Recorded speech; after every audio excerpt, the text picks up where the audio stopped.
Olá, seja muito bem-vindo a mais um episódio do nosso podcast Líderes em Foco, onde mostramos de perto o impacto de setores produtivos fundamentais para o Brasil. E no episódio de hoje, vamos falar sobre trajetória, setor e sustentabilidade.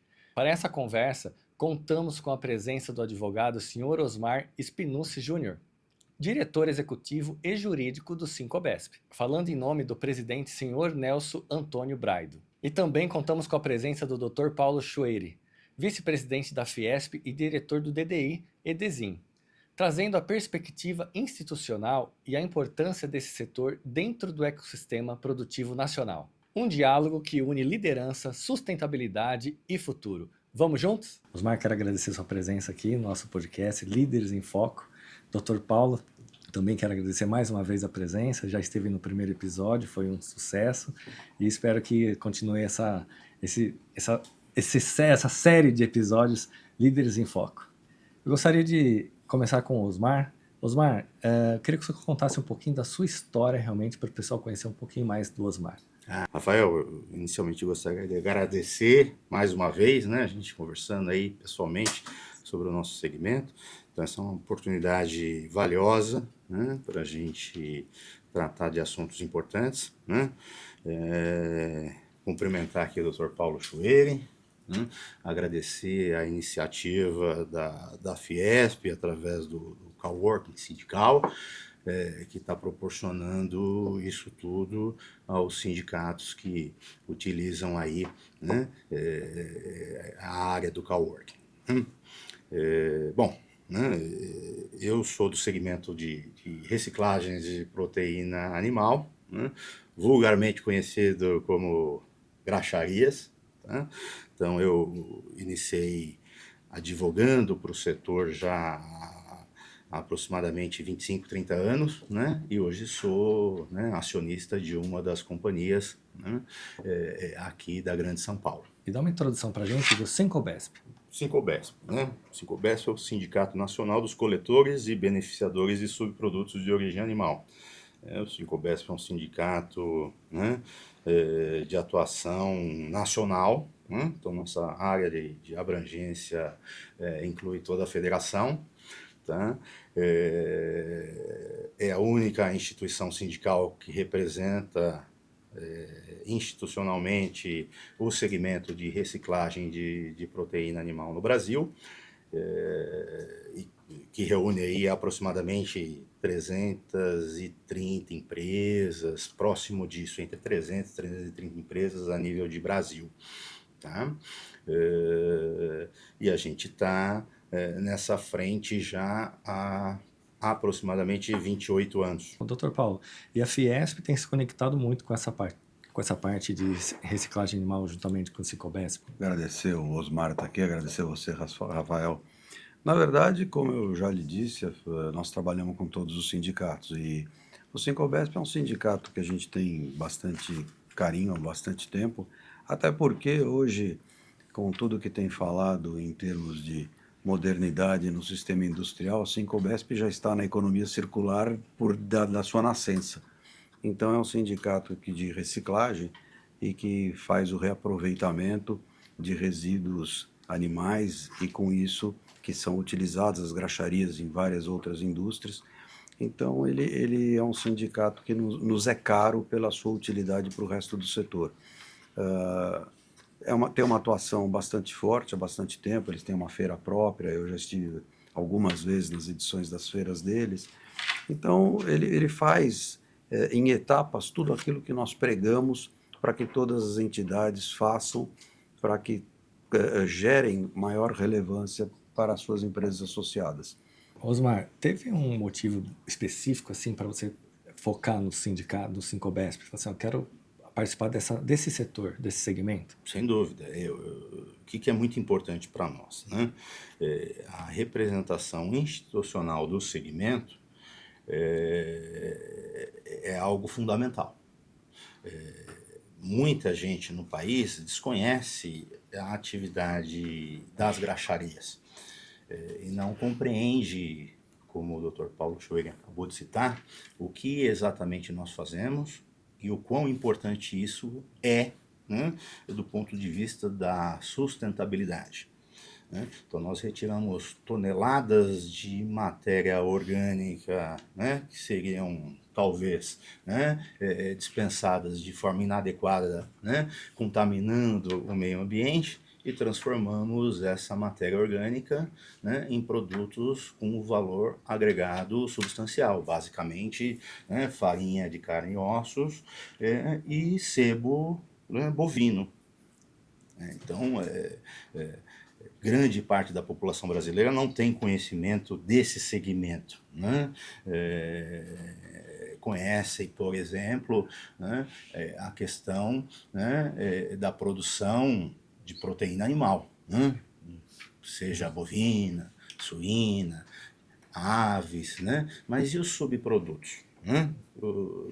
Qual que é o destino dado ao subproduto, né? Hoje nós temos uma política de tratamento de resíduos, né? E todo esse contexto que eu acabei de citar é regulado pela política, né? Então, quem produz o resíduo deve dar uma destinação adequada a ele, né? Da mesma forma que quem o recebe deve certificar que recebeu, né, e produziu, né, com aquele subproduto, né, um determinado item que vai ser comercializado, né, inclusive para exportação, né, que é um nicho que, como eu já citei anteriormente, cresceu demais, né? Antes, há 10 anos atrás, a gente estava falando de algo em torno de 108 mil toneladas exportadas, né, entre farinha de origem animal, né, e gordura animal, né. Hoje nós já estamos falando em quase 800 mil toneladas, né, dados de 2024. E hoje, para principalmente exportação, está um pouco complicado a gente fazer exportações, né? Estamos tendo que ter várias verificações, cálculos, né? E para o setor, também está impactando nesse sentido? Infelizmente nós temos aí, né, com a questão do tarifaço, uma dificuldade muito grande em encontrar novos destinos, sobretudo para o sebo industrializado, que majoritariamente estava sendo exportado para os Estados Unidos, né, para a produção do que nós chamamos de SAF, né, que nada mais é do que um biodiesel para a aviação.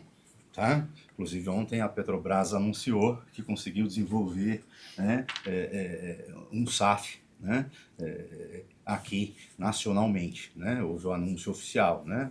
Obviamente que os testes vão começar, né? Mas até ontem essa tecnologia era detida somente pelos norte-americanos e por alguns poucos países europeus. Tá? Então eles compravam, né, em quantidades significativas, né, o sebo, né, mas com a sobretarifa, né, nós não ficamos, né, isentos, né, dentro daquele grupo de quase 700 itens, né, excluídos pelo Departamento de Estado norte-americano, e infelizmente nós estamos aí com a sobretaxa de 50%. Né? Então isso implica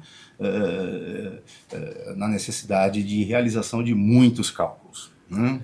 De duas uma, né? Ou eu vou encontrar, né, destinatários, né, para essa tonelagem aqui internamente, né? Ou eu vou ter que abrir outros mercados que não o norte-americano. Isso leva tempo, um bom tempo. O tempo leva a estocagem, né? Que eu acho que deve ser algo muito complicado, né, doutor Paulo? Estocar essa questão do sebo, gera muitas outras complexidades, né? Leva porque a gente, apesar dos aditivos, né, obviamente que a gente não pode ficar estocando de forma indefinidamente esse sebo, né? Ele possui aditivos que controlam a acidez, sobretudo, né, tornando esse sebo adequado para utilização, né, para além até de um ano, se for o caso. Tá? Mas a partir disso ele já começa a se degradar e ficar inadequado, sem falar nos custos, né, para estocagem, que são significativos. Então, as empresas que tinham tancagem em Santos, por exemplo, no Porto de Santos, para exportação, sobretudo para os Estados Unidos, já estão com os tanques vazios, né? Tudo que tinha que ir para o mercado norte-americano já foi. Né? Só que novos pedidos não entraram mais nas carteiras das empresas, das graxarias. Né? Então agora cada empresa está estocando o seu sebo, né, dentro de suas plantas, até que a gente consiga fazer uma negociação. Né? Ou com os consumidores internos, os nossos clientes aqui, né, nacionais, que basicamente são produtores de saneantes, né, de cosméticos, até a indústria de biodiesel, né, nacional, ou alternativamente com os próprios americanos, talvez reduzindo, né, o preço do nosso produto para compensar a sobretarifa. Uma outra alternativa. Eu queria também falar um pouco também da sustentabilidade e o meio ambiente, porque como você disse, né, muitas pessoas não sabem que existem as graxarias, qual realmente o serviço dela, e em off nós comentamos um pouquinho, você falou da importância de realmente não parar essa produção, né? Porque o impacto ia ser muito grande, é isso, Osmar? O impacto é significativo, as pessoas normalmente não se dão conta, né? Esses resíduos, né, ou subprodutos de origem animal que são utilizados na produção, eles não são infectantes, mas são contaminantes. Eles não podem ser descartados, por exemplo, né, em aterro sanitário, né, ou abandonados em terrenos baldios, porque haverá contaminação do solo, do lençol freático e, sobretudo, né, o aumento de zoonoses. Há estudos já, né, da CETESB, inclusive há uma cartilha aqui da Fiesp, que data de, salvo engano, 2017, que trata das graxarias, né? E ali é informado de forma muito objetiva que, né, se as graxarias da Grande São Paulo parassem, né, a coleta desses subprodutos, que majoritariamente é feita em hipermercados, frigoríficos, abatedouros, né, e esse material se acumulasse, né, não tendo um destino correto, os resultados em 2 semanas seriam de proporções epidêmicas. Né? Basta a gente lembrar, né, do que acontece com a cidade quando há paralisação da coleta, por exemplo, do lixo convencional. Né? Se com lixo convencional já acontece isso, imagina, né, em se tratando de matéria orgânica. Né? É óbvio que, né, isso traria resultados muito prejudiciais, né, não só, evidentemente, do ponto de vista, né, econômico, mas, sobretudo, né, envolvendo aí questão de saúde pública, né, por conta de eventual aumento das zoonoses. Tá? Nós estamos falando de muita matéria-prima, né? Muita matéria-prima, né? Então, entre óleo, por exemplo, né, gorduras, né, e resíduos de origem animal, né, nós estamos falando aí de algo que nos permite uma produção de 3,7 milhões de toneladas ano. Então, é muita coisa. Isso, né? E para produzir 3,7 milhões de farinha de carne e sebo, né, eu tenho que coletar, né, matéria-prima superior a isso, porque há perdas no processo de produção. Né? Então, a gente pode estimar, né, que o material orgânico coletado, né, seja praticamente o dobro, né, dos produtos que nós conseguimos fabricar efetivamente, né, com esse material coletado. Tá? Aí nós estamos falando de 3,7 milhões, basicamente né, de farinhas, né, e mais 2 milhões de toneladas de sebo animal, gordura animal. Gordura, né, animal. Né, a gente pode incluir aí o sebo bovino, né, mas pode ter o óleo de peixe, né, o óleo de vísceras e assim por diante. Tá? Somando isso tudo, a gente está, isso tudo, Rafael, em números de 2024, tá? A gente está falando num faturamento da ordem de aproximadamente 30 bilhões de reais. 30 bilhões de reais. Está chegando nisso. Né? Eu acredito que para 2025 o faturamento do setor seja esse, 30 bilhões de reais. Tá? Já que 2024 fechou ali na casa dos 28. Né? Como a gente teve bastante exportação em 2025, até o advento do tarifaço, né? Eu acredito que a gente feche 2025 aí batendo, né, os 30 bilhões de reais de faturamento. Eu creio que entre as graxarias, o pessoal que faz a produção e a coleta disso, deve existir regulamentações para que seja feito da maneira correta, certo, Dr. Paulo? Sim. O Brasil tem um monte de normas, Exato. o Osmar pode falar melhor que eu. Eu tô deixando ele falar, porque Sim. como é um tema específico, né? Mas eu acho que, da nossa parte, enquanto federação, apoiando os sindicatos, é exatamente isso que nós queremos, é que os sindicatos tenham essa projeção, essa relevância, os vários que estão conosco no coworking, trabalhando em conjunto para desenvolver as políticas individuais de cada um, vamos dizer, o mercado de cada um conhece individualmente. Na hora que a gente passa até para uma normatização que pode afetar todo mundo, com políticas que afetam todas as empresas, é importante ter essa conversa, essa parceria da federação que vai atuar na legislação de forma macro, não micro, para que todos se beneficiem. Então, essa interação, essa troca de experiência, essa troca de conhecimento faz com que engrandeça o conjunto de toda a organização sindical que, por fim, defende as empresas do setor, por fim, faz com que cresçam as empresas do setor. Exato. Eu acho que, basicamente, é isso. Aqui eu gostaria de deixar, inclusive, um agradecimento à Fiesp, na pessoa do Dr. Paulo Chueire, né? Diretor do DECIM, do DDI, né? Que, de fato, isso tudo que ele disse procede. Né? A Fiesp auxilia muito o Sincobesp e todos os demais sindicatos da casa, sobretudo na interlocução política com os órgãos governamentais, né, e regulatórios. Né? Então, no nosso segmento, por exemplo, o principal órgão, né, regulador é o MAPA, Ministério da Agricultura, Pecuária e Abastecimento. Mas nós temos também a CETESB, né, como órgão ambiental estadual, né? O MAPA, apesar de ser federal, né, ele tem aqui em São Paulo o Sexto Cipoa, que cuida, né, da fiscalização das graxarias. Né? Nós temos aí também o auxílio da Fiesp na interlocução com a Apex, né, que é a agência do governo de estímulo a exportações. Né? Isso é muito importante. Né? Sem esse auxílio, trabalhando isoladamente, seria muito difícil conseguir abrir novos mercados. Né?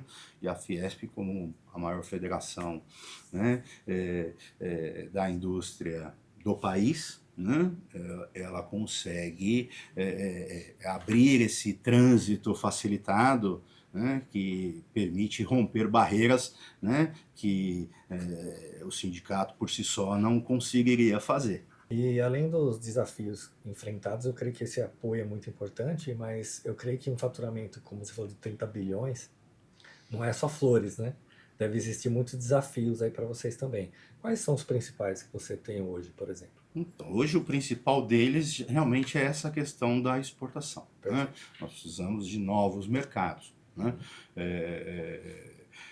A gente não vai conseguir, já fizemos os cálculos, realocar essas 718 mil toneladas, por exemplo, né, aqui dentro do território nacional. Né? Nós vamos precisar exportar para outros destinos. Aí entra o trabalho que nós estamos fazendo com a jornada de transformação digital e a jornada de descarbonização. Porque arrumar novos mercados não é uma tarefa fácil. Você tem alguns países na Europa que têm uma legislação altamente exigente com relação à emissão de carbono. Então, a jornada de descarbonização por meio do sindicato, o Senai, nessa parceria, está disponibilizando para as empresas, faz com que você consiga cumprir a legislação europeia para poder atingir novos mercados. Porque em qualquer setor, não importa se nós estamos falando de graxaria, têxtil, metalúrgico, é muito difícil você desenvolver novos mercados, porque tem norma, tem confiança de fornecedor. O americano, como o europeu, ele não troca um fornecedor tão fácil, porque ele precisa saber que a médio e longo prazo ele vai ter esse fornecedor. Então, como o Osmar falou, na hora que você faz um trabalho integrado, uma federação que é conhecida, agentes do governo junto com a Apex, um Senai, você está trabalhando, mostrando para o consumidor, mostrando para aquele comprador que você está oferecendo um pacote, mais do que apenas uma empresa de um aventureiro. É um pacote que vem com um label país, com um label que garante que ele vai ter esse fornecimento a médio e longo prazo. Eu acho que isso tudo é muito importante. Desculpa ter te interrompido, mas foi apenas para agregar, porque são trabalhos que a gente está fazendo que não são trabalhos soltos, são trabalhos integrados visando a valorização das empresas e dos sindicatos, mostrando a relevância desse trabalho que é desenvolvido no dia a dia. Tá? Pegando o gancho, a gente estava até conversando anteriormente, em off, né, a respeito das exportações, né, para a União Europeia. Né? Lá eles possuem, né, a chamada lista Traces, né? Traces é o sistema de rastreamento, mas o sistema de rastreamento ele envolve sobretudo, né, bovinos e bubalinos, búfalos, né? Então são produtores rurais, né, e grandes frigoríficos que fazem ali, né, o seu cadastro, né, via mapa, né, para começarem a integrar a lista Traces. Tá? Para subprodutos, né, você não tem, né, a possibilidade de ingressar ainda na lista Traces. Então a gente precisaria fazer uma interlocução, né, com a União Europeia para que fosse aberta essa possibilidade. Sim. E que a gente consiga, assim, né, exportar, né, sobretudo, né, o sebo industrializado, o sebo bovino, abrindo um mercado aí significativo. Né? Ásia, obviamente, já existem muitos países asiáticos que, né, para os quais nós já exportamos. Né? Mas nós fizemos aí pelo sindicato um levantamento através de acionamento dos consulados brasileiros nesses países, né? E todos eles retornaram demonstrando interesse, né? E pedindo, né, mais informações a respeito dos produtos, né? E alguns deles já estão em processos de montagem de missões, né, para conhecer as nossas plantas, porque elas precisam ser homologadas, né, pelos países de destino dessa mercadoria. Né? Então eles vêm com a missão, aprovam as plantas, aprovam o produto, né? O mapa, por sua vez, autoriza, né, as exportações, né? E aí o processo segue dentro de critérios comerciais. Né? Mas, como o Dr. Paulo bem citou, né, isso leva algum tempo. Né?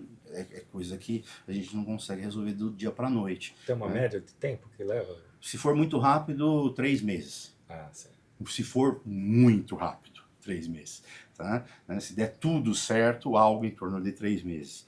Mas não raro vai superar 6, chegando até 1 ano, né, para conseguir, né, toda a documentação necessária, né, para fazer exportação para um país, né,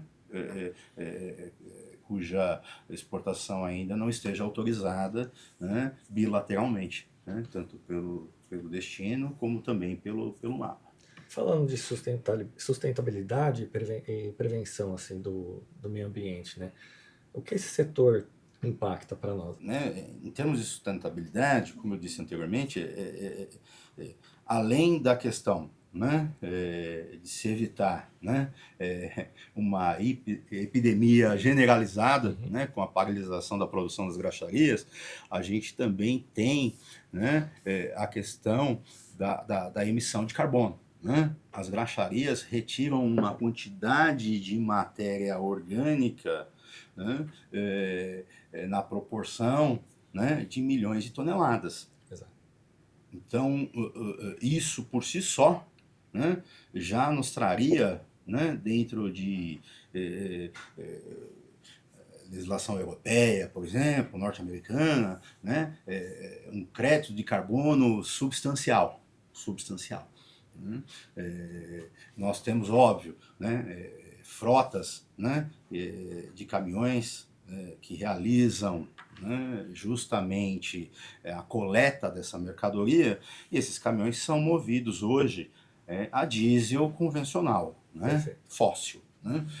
Apesar de que o diesel fóssil, né, o nosso diesel fóssil, né, o vulgarmente conhecido como S10, já possui também dentro da sua formulação, né, 15% de biodiesel. Né? As pessoas não sabem disso, né? A maioria não sabe, desconhece. Né? Mas assim como a nossa gasolina possui um percentual de etanol, né, o diesel fóssil possui um percentual ali de biodiesel. Tá? Mas essa frota continua rodando majoritariamente, né, com combustível fóssil. Tá? Então isso, né, traria, na verdade, né, um pouco mais de prejuízo na emissão de carbono. Né? Mas comparado com a tonelagem de matéria orgânica retirada do meio ambiente e processada e devolvida na forma, né, de produtos com valor agregado considerável, o saldo é positivo. Ou seja, né, a gente o segmento não tem dúvida de que a gente teria, né, créditos de carbono a negociar, né, e não, né, teria a necessidade de fazer qualquer tipo de compensação. Tá? No biodiesel, em off a gente estava conversando que utiliza tanto óleo vegetal como animal, é isso? A composição dele qual que seria? Exato. Basicamente, no biodiesel você pode, dependendo da qualidade do biodiesel, você pode usar de 15% até 20%, 25%, né, de gordura. Tá? Essa gordura ela pode ser de origem vegetal ou de origem animal. Né? Particularmente nós entendemos, e há estudos demonstrando que o biodiesel fabricado com gordura animal tem um rendimento melhor do que aquele fabricado com gordura vegetal. E existe uma outra questão também, né? Talvez a única cultura capaz, né, de atender a demanda, né, de gordura vegetal seja a soja. E a soja já está vendida a mercado futuro. Toda a produção de soja, seja a safra ou a safrinha, normalmente já está comercializada. Né? Então, eles teriam que dar um jeito de aumentar a produção, que já está otimizada. Né? Então, seria muito difícil, né, que o mercado de soja consiga suprir essa necessidade.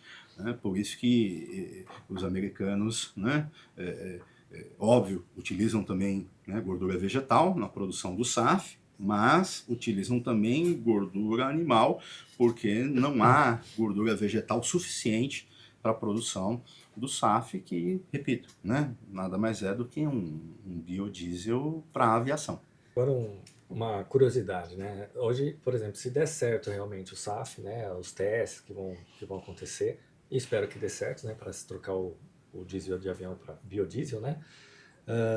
Hoje nós teríamos quantidade suficiente para alimentar a quantidade de aeronaves que tem?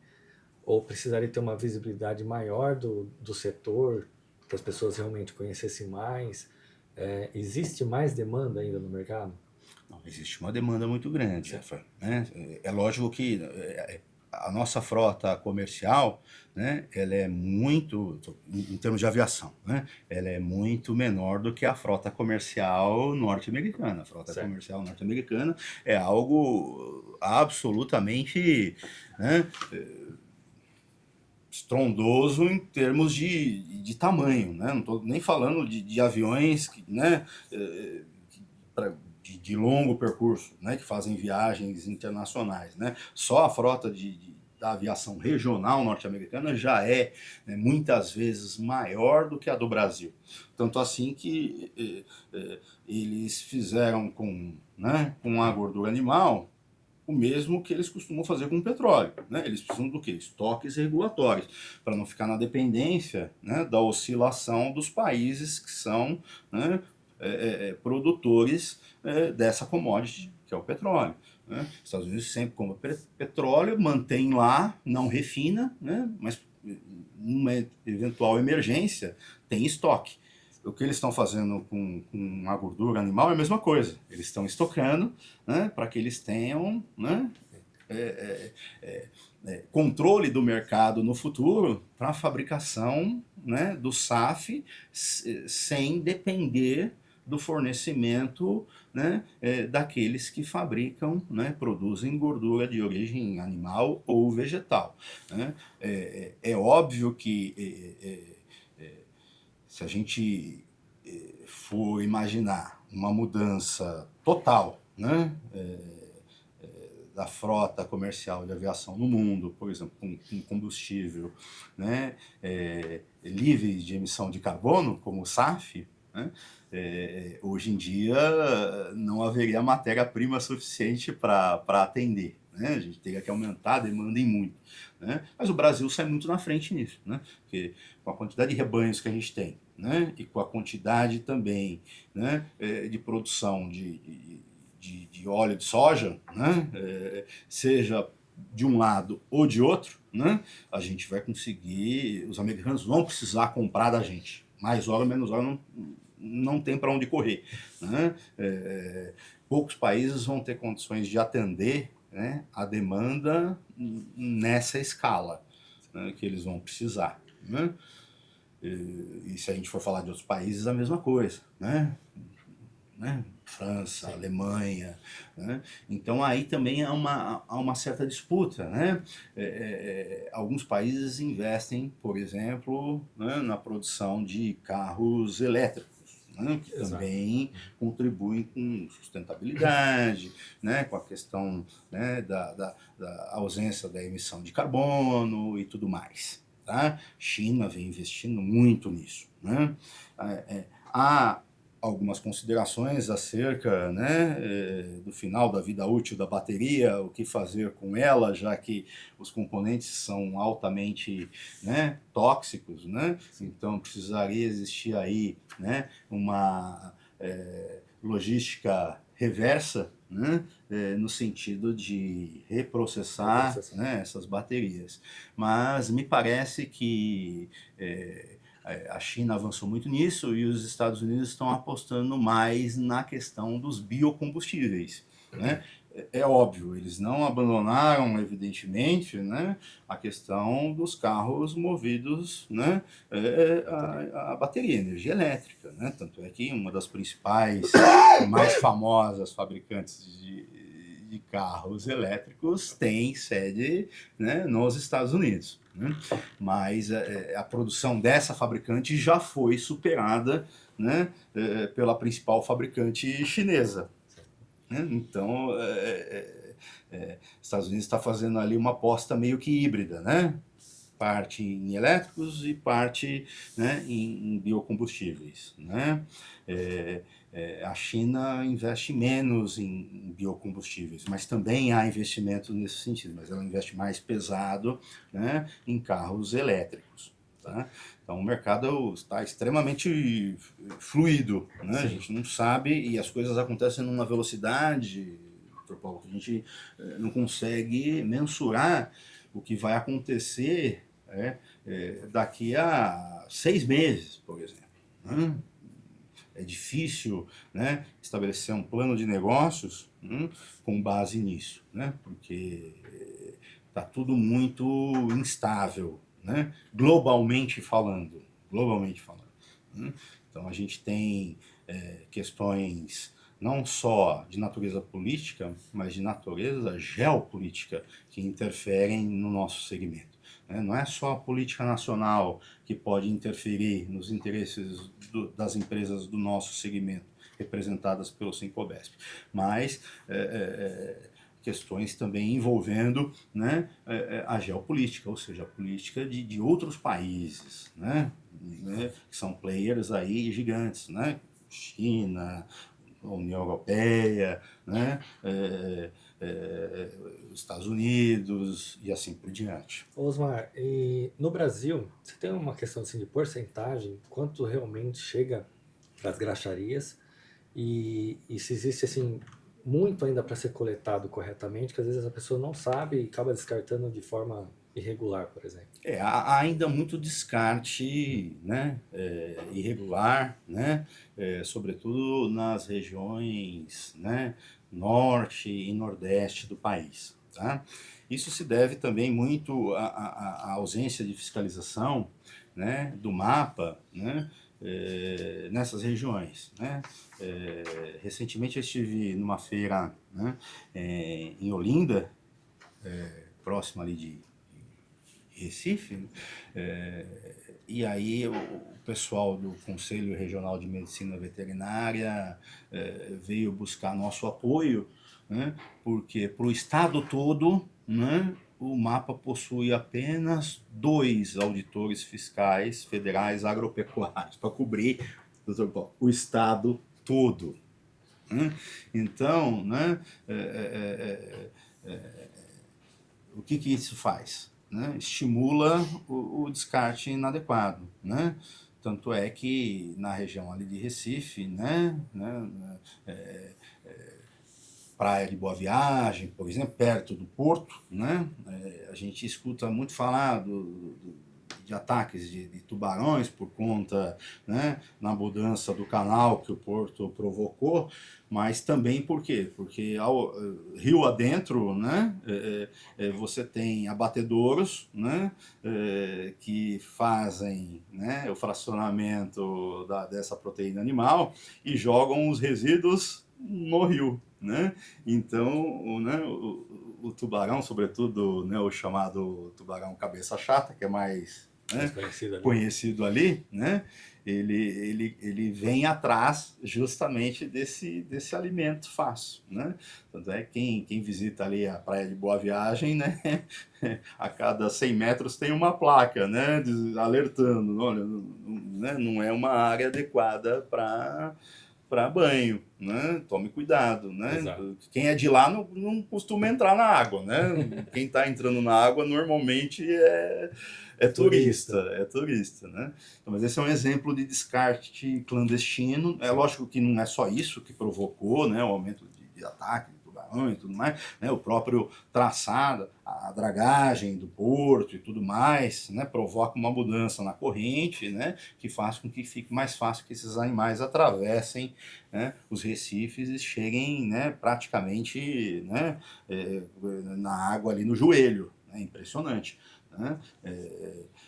Mas é um descarte que, óbvio, contamina o rio, né? E traz impactos ambientais, inclusive imprevisíveis, né? Como esse aumento. Se você for pesquisar, né? Recife, né? Talvez seja a área com maior índice de ataque de tubarões, né? No mundo. Dr. Paulo, eu queria parabenizar primeiramente pelo espaço Cowork, que é sensacional, já tive a oportunidade de estar aqui algumas vezes.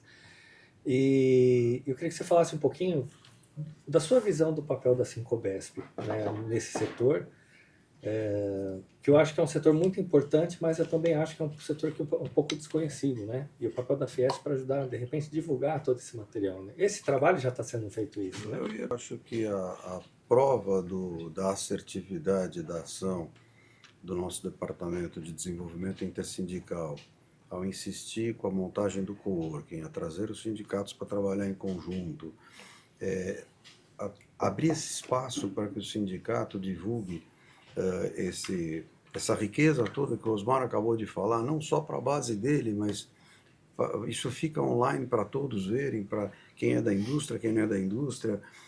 Os entes públicos acabam tomando conhecimento de uma realidade que poucas vezes acabam tendo visão. Com isso, a gente consegue, eu fico me repetindo, mas a gente consegue aumentar a relevância do trabalho da entidade sindical, que é muito importante.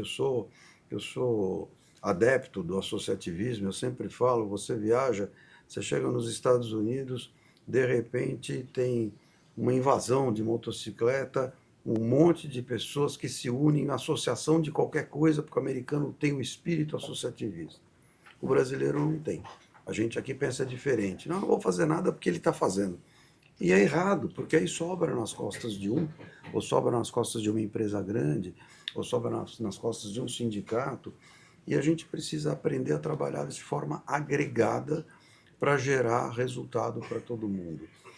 A gente tem um slogan há muitos anos, né? Juntos somos mais fortes. Quer dizer, na medida em que a gente tem políticas de Estado, na medida em que a gente tem os nossos sindicatos, todos bem intencionados, eu costumo dizer que nós representamos a parcela formal da sociedade.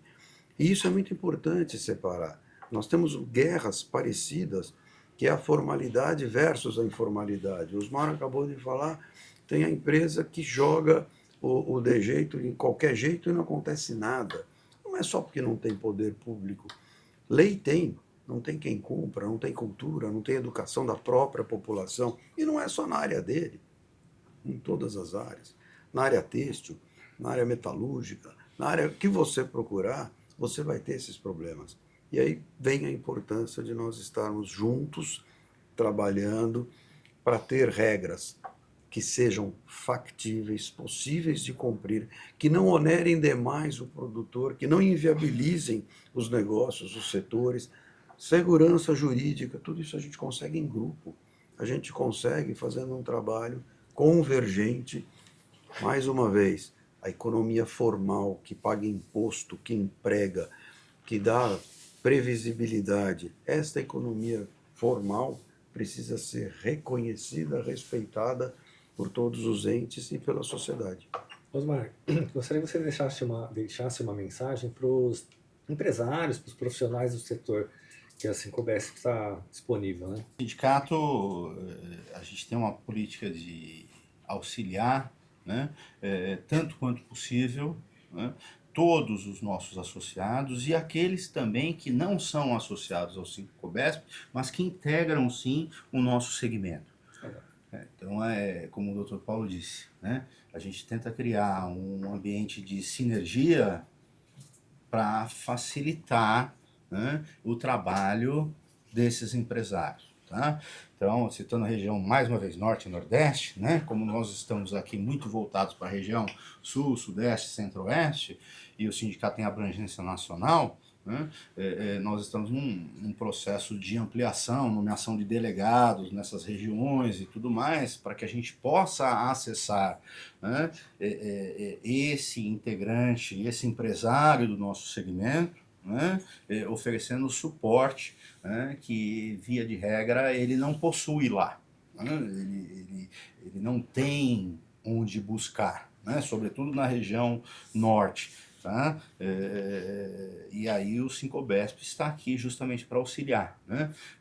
Como é que nós fazemos isso na prática? Participando de feiras, como você já pôde observar, né? E realizando, né, não só a nossa aqui, a FENAGRA, né, no AMB, costuma acontecer ali entre maio, junho, todos os anos, mas participando de feiras de segmento, do segmento, né, de reciclagem de proteína animal no Brasil todo. Né? E ali nós somos procurados pelos empresários, né, e cada qual coloca as suas dificuldades, né, e a gente tenta equacionar uma solução, né, buscando aí sempre, né, algo que seja, como o Dr. Paulo disse, factível, realizável, né, dentro do possível. Né? Existem situações que infelizmente nós não conseguimos resolver, né, que fogem inclusive ao escopo de uma entidade sindical. Né? Então nós não podemos resolver muitas questões de natureza comercial. Né? Esse não é o escopo principal do sindicato. O escopo do sindicato é uma representação institucional. O que nós podemos fazer é tentar abrir né, mercados para que cada um deles consiga, né, por si, né, alcançar, né, um resultado econômico favorável, né? Falando mais aqui da nossa região, né, sobretudo, né, o estado de São Paulo, o apoio da Fiesp é fundamental, né? Fiesp, SESI, Senai, enfim, né? Toda estrutura oferecida, né, faz muita diferença, faz muita diferença. Então, eu repito, coisas que seriam talvez inalcançáveis para o sindicato, né, atuando de forma individual, nós conseguimos realizar através do apoio da Fiesp, né? Então, contato com o pessoal, né, da PEX, interlocução governamental, né, cursos de aperfeiçoamento, né, jornadas de natureza diversa, enfim, né, tudo isso para nós é muito relevante e nós acabamos, né, pegando esse conteúdo todo, né, e transmitindo aos nossos associados que acabam se aproveitando, né? Jornada de descarbonização, por exemplo, né, Fiesp fez, todas as nossas empresas, boa parte delas, né, iniciou os estudos, né, através de ações do Senai, né? Então elas foram visitadas e tudo mais, né, e foram feitos relatórios no sentido de se verificar ali, né, se a empresa de fato, né, está adequada do ponto de vista ambiental, né, ou se ela precisa promover mudanças para se adequar, né, a essa questão da emissão de carbono, né? Sem a ajuda da Fiesp, provavelmente a gente não teria condições individualmente ou mesmo, né, através do sindicato, né, de fazer esse tipo né, de ação, né? A gente ficaria de mãos atadas. Quero agradecer muito sua presença e por estar aqui mais uma vez, né? Eu já tive a oportunidade de entrevistar ele em outro programa, né? E foi muito bom, realmente. E parabéns e muito obrigado pela sua presença. Rafael, eu que agradeço mais uma vez. Agradeço também ao Dr. Paulo Chueri, né, pela oportunidade, né? Enfim, e reafirmo aqui o compromisso do Sincobesp, né, com a sustentabilidade, a proteção do meio ambiente e o crescimento econômico sustentável, né? É isso que nós buscamos. Tá ótimo. Muito obrigado, Dr. Paulo. Mais uma vez um prazer ter você aqui.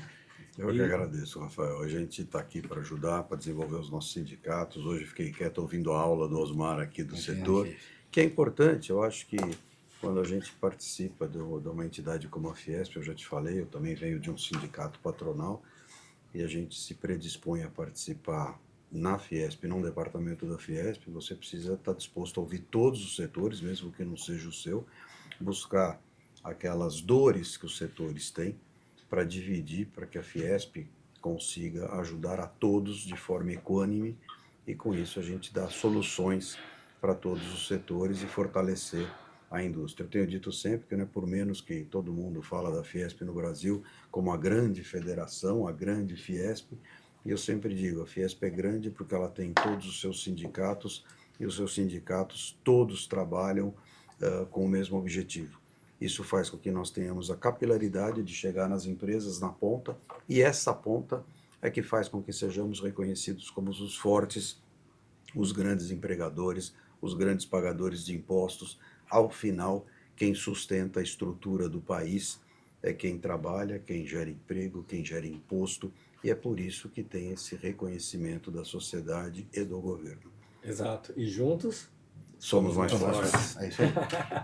Muito bom. E assim concluímos o segundo episódio do podcast Líderes em Foco. Muito obrigado pela sua audiência, pelo tempo dedicado e também pela confiança em acompanhar esse nosso projeto. Esperamos você no próximo encontro. Até lá!